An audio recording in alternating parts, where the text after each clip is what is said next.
Hey everyone, Emily here. In today's video, I'm going to talk about 4 different hearing aid model abbreviations and what they mean. Let's get to it. All right, for the first abbreviation, we're going to start with CIC. What does this abbreviation refer to with regards to hearing aid models? It refers to completely in the canal hearing aid. Completely in the canal means that the hearing aid is completely in the canal. It is almost not visible from the outer ear. I know that this type of hearing aid is really preferential for people who don't want others to see their hearing aids. It's not great for elderly people because it's kind of small and hard to handle. And because it's so small, it typically doesn't have a lot of power with regards to amplifying sound. So therefore, it's better for people with mild losses. Keep in mind that a smaller hearing aid can usually indicate that there are less features as well. So if you're interested in a nearly invisible hearing aid, this may be for you, but keep in mind that sacrificing for style or looks, you may lose out on some really cool features. The next hearing aid abbreviation is ITC, or in the canal. These hearing aid models are externally visible. Sometimes they look like just an ear mold alone. You can put a little battery in there or they can be rechargeable, but these are typically better for people that have greater mild to moderate losses. The reason for this is the hearing aid's bigger, it can process more sound, and may have more features. But the in the canal hearing aid is definitely more visible than the completely in the canal hearing aid. The next model of hearing aid we're going to discuss is the RIC hearing aid, or the receiver in the canal hearing aid. I would say this is the most common type of hearing aid you see. The reason for this is because this hearing aid is quite versatile. This hearing aid can aid anywhere from a mild to moderate to even moderately severe hearing losses. The reason for this is because technology is becoming more advanced,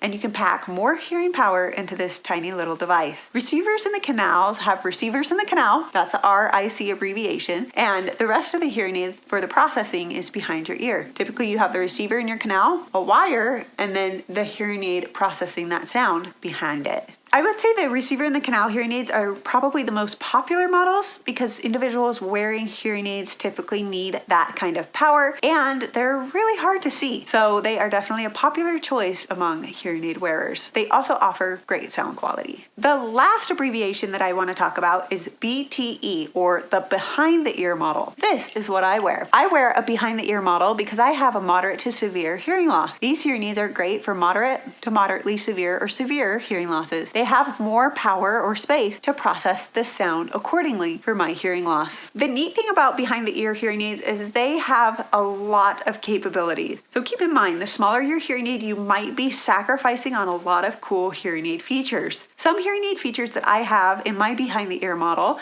include Bluetooth connectivity, rechargeability, and just overall better, more natural sound quality. I have less feedback because these hearing aids have a higher threshold to process sound. When you're in a hearing aid that is not fit properly or programmed properly for your hearing loss, it can be more prone to feeding back because it is pushing those thresholds for which it's designed to amplify sound for. So I find a lot of comfort being in a behind the ear model for my moderate to severe hearing loss. Now, there's no abbreviation for this last type of hearing aid, but I'm going to mention it. It's called a power, or power BTE hearing aid. The power hearing aid is meant for people with severe to profound losses. If someone has a profound loss, or even greater, where they are medically diagnosed with a loss of 120 decibels or greater, they're considered medically as deaf, and a cochlear implant might be a treatment option for them. The power BTE ultimately has the space and processing power to increase sound to those thresholds that people with profound losses ultimately need. Keep in mind that hearing aids are like glasses frames.